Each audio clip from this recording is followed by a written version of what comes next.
Magandang buhay sa inyo lahat. Ako si Jonas Salidon, ang inyong tagapagtalakay sa araw nito tungkol sa TED Talk. At ang pamagat ng aking pagtatalakay ay Metamorphosis, paglalakbay sa tunay na kulay. Bago ko simulan ng lahat, may tanong lamang ako para sa inyo. Kung ang Diyos ay lumikha ng lalaki at babae, paano kaya nagkaroon ng bakla at tomboy?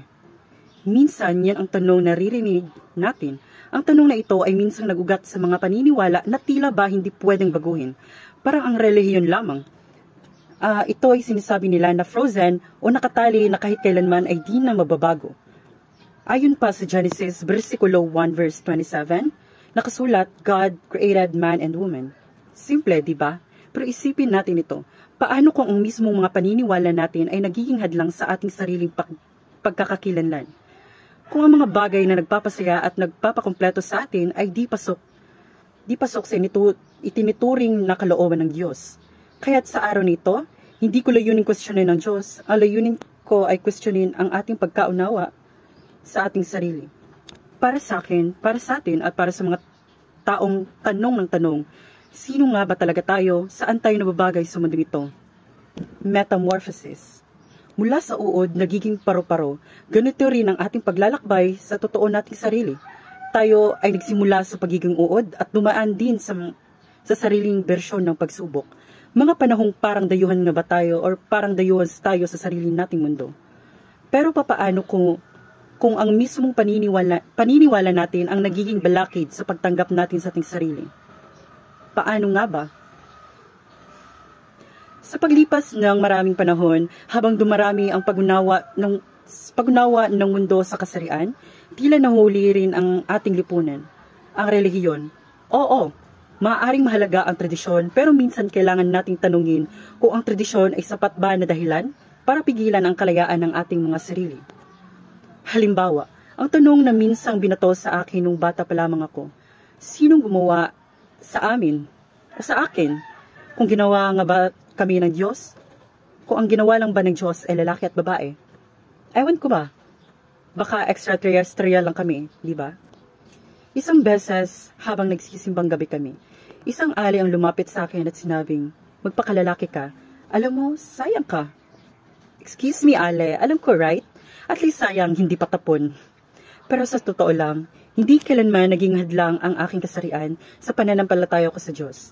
Simpleng alam ko ay ang magmahal sa kapwa, huwag manakit, at di mo kailangang mambasag ng trip. Ironic, right? Minsan, kung sino pa yung relihiyoso, ay siya pa yung mapamintas sa kapwa. Kaya, ito nga ba ang utos ng Diyos? O utos ng pagiging sirado ng kaisipan ng karamihan? Nakapagtataka nga, dahil sa maraming pananampalataya, paulit-ulit ang mga tema ng pagmamahal, habag at pagtanggap. Ngunit paano tayo nakarating sa puntong ginagawang armas ang relihiyon para husgahan ng ibang tao? Nabanggit ko kanina, di ba? Hindi natin hinuhusgahan ng Diyos. Hinuhusgahan natin ang takot at kawalan ng kaalaman sa tunay na ibig sabihin ng pagmamahal. 7 taon pa lamang ako nang mapansin ko na iba ang galaw ko, iba ang hilig ko, iba ang interes ko. Naiilang ako sa tuwing nasa paligid ko ang mga lalaki na sa aking paligid. Sila ay relihiyoso at maskulado. At para bang ako isang paro-paro lamang na hindi pa alam kung ano ang nasa likod nito. Pero yun nga, hanggang ngayon ay dala ko pa rin ang tanong na yun. Sino nga ba talaga ako? Kayo, alam nyo ba kung sino kayo? At anong edad nyo nung nalaman nyo na kayo ay yung totoong kayo? At sino nga ba ang may karapatang mandikta ng pagkakikilanlan natin? O sa akin? Ang realidad, maraming taong may iba't ibang orientasyong sexual ang dumaan sa ganitong klaseng paglalakbay. Mga taong kailangan mag-explain or magpaliwanag ng kanilang pagkatao sa mundo na tila isang simpleng konsepto ng pagmamahal ay hindi sapat para sa iba. Ito ay isang halimbawa ng malalim na hindi pagkakaunawaan, isang hindi pagkakaintindihan na hinubog ng takot at kawalan ng kalaman. Alam nyo ba, nung panahon pa ng pre-colonial o hindi pa tayo sinakop ng mga Espanyol, ay mayroon ng tinatawag na katalunan o mga babaylan. Sila ang mga sinaunang manggagamot na sila ay sila ay mga lalaki at babae at At ang kanilang sinusuot ng panlalaki ay pambabae, at nung sinakop naman tayo ng mga Espanyol, ay doon lamang nagkaroon ng konsepto ng babae at lalaki.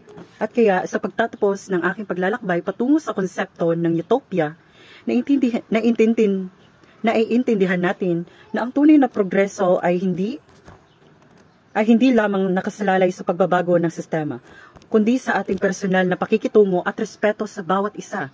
Ang utopia ay hindi lamang isang pangarap ng mundo o lipunan.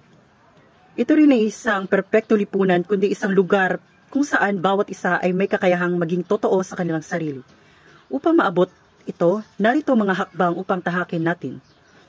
Nakaugat sa kahalagahan ng gender equality at sensitibidad sa verbal at di-verbal na pakikipag-ugnayan at kawastuhang politikal. Ang una si utopia ay nakahango sa acronym nito na utopia, na ang U ay ang uswag. Uswag, magsikap tayo para sa makabuluhang progreso sa pamamagitan ng pagrespeto sa pagkakakilanlan ng bawat isa, sa bawat pakikipag-usap, verbal man o di-verbal. Maging sensitibo tayo sa kasarian ng pagkatao ng iba. Pangalawa sa utopia ay ang latrang T o ang tagimtim. Panindigan natin ang ating mga sarili at sa paggawa nito.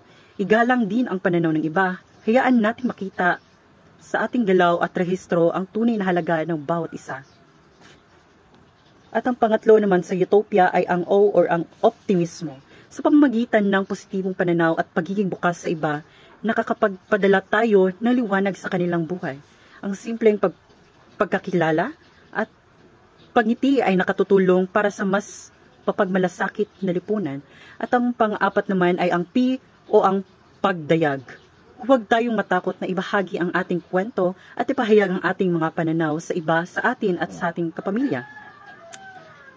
Ipagmalaki natin ang mga baghari bilang simbolo ng pag-asa at karapatan ng bawat isa, dahil hindi lamang limitado ang ating pananaw sa isang sulat lamang o sa skriptibo lamang. At ang panglima ay ang ipahiluna. Ayusin at ilatag natin ang pundasyon para sa susunod na henerasyon. Siguraduhin malinawan natin sa kanila ang lipunang may pagkakaisa at pagkakaunlad at pagtanggap sa bawat kasarian. At ang panghuli naman ay ang auhag. Patuloy nating hikayatin ang bawat isa na magsalita, hindi lamang para sa kanilang boses, kundi para sa mga hindi maririnig. Dahil we are voice of the change, and as a future teacher, we are the social agent for change. Ika nga nila ni Theodore Brameld. Itaguyod natin ang lipunang nagmamalasakit, nagmamahal at nagbibigay ng pantay na halaga, hindi lang para sa kanilang sarili, sa lipunan, at higit sa lahat ay nagbibigay ng pantay na pagrespeto sa kanilang sarili. At ito ang aking panawagan para sa TED Talk na ito, na wakasan ang miskomunikasyon, verbal man o di-verbal, at unawain ang kanilang sensitibong pangkasarian.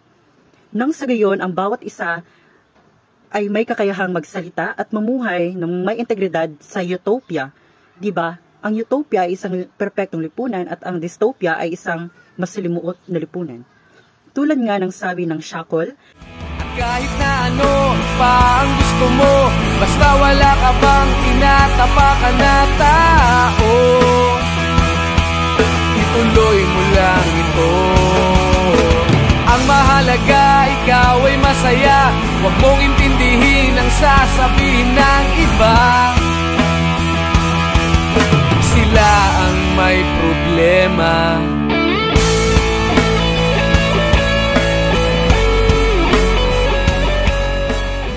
Nga ang sinabi nila sa kanilang sipi, sa kanilang kanta, na magre-reflect sa tunay na buhay.